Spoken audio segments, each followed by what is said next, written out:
talking about the Asvab because on my last post I had someone comment about how you can study for the Asvab because I said, quote unquote, you can't study for the Asvab.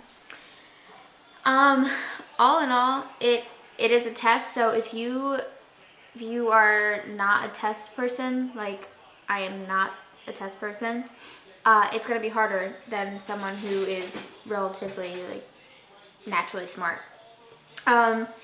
So for starters, maybe I worded it wrong that you can't study, because obviously you can. There's ways to study, but I'm just saying, like, you can't. It's not like a study guide. It's not going to be, oh, like you have to remember this. But so for starters, there are books that you could buy to kind of like prepare yourself a little bit more on like what questions might be on there, like get a better idea basically. So I got this book. I think I just ordered it on Amazon. They're cheap too. It's just like, but they get the ones with the practice tests in there. But this is good sized book, and it has all these practice questions and all this. I also got this one.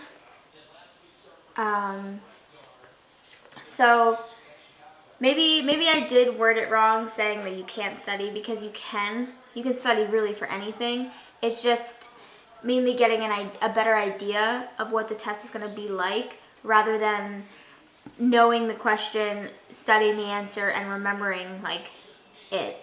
Because that's how I studied. I always got study guides in high school.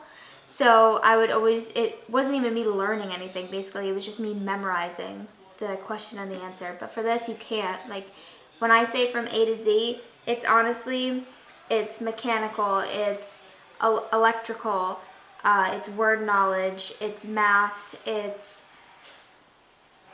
English, so like writing. There was things like, what are the voltages on light bulbs? I don't know.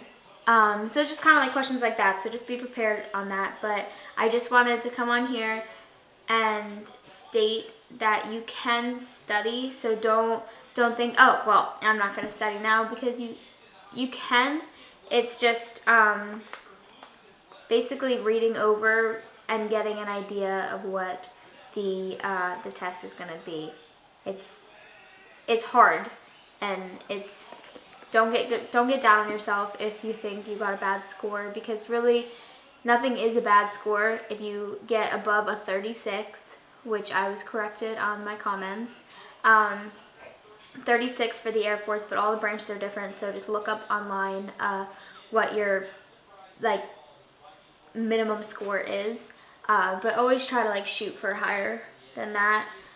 It is a hard test, so don't get down on yourself. Just study as much as you can. Buy one of these books, buy a couple of them, look up online like tricks to help you.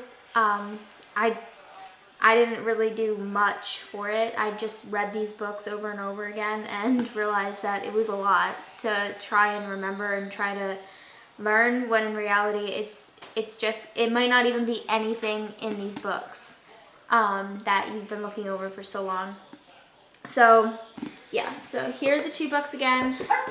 Just maybe you can get any of them. There's so many options. But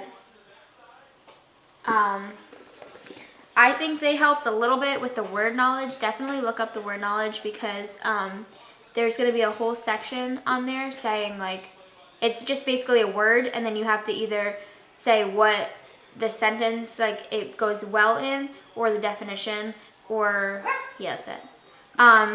That's one thing that I had a really hard time with, just because I felt like all of the answers were right.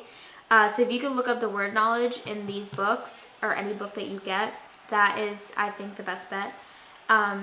So yeah, thanks for watching. I just wanted to make it a short video just to kind of like clear up the whole not studying for the Asvab, because you can just do what you can. That's all you can really do. Just look it over. make some flashcards for the word knowledge.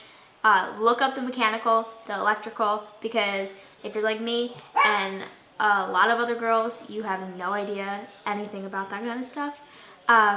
So yeah, heads up on that. All right, so if you're taking the Asvab anytime soon, good luck. If you have a good time ahead of you to get these books, I would get something just to kind of like get a better idea and a grasp on the test.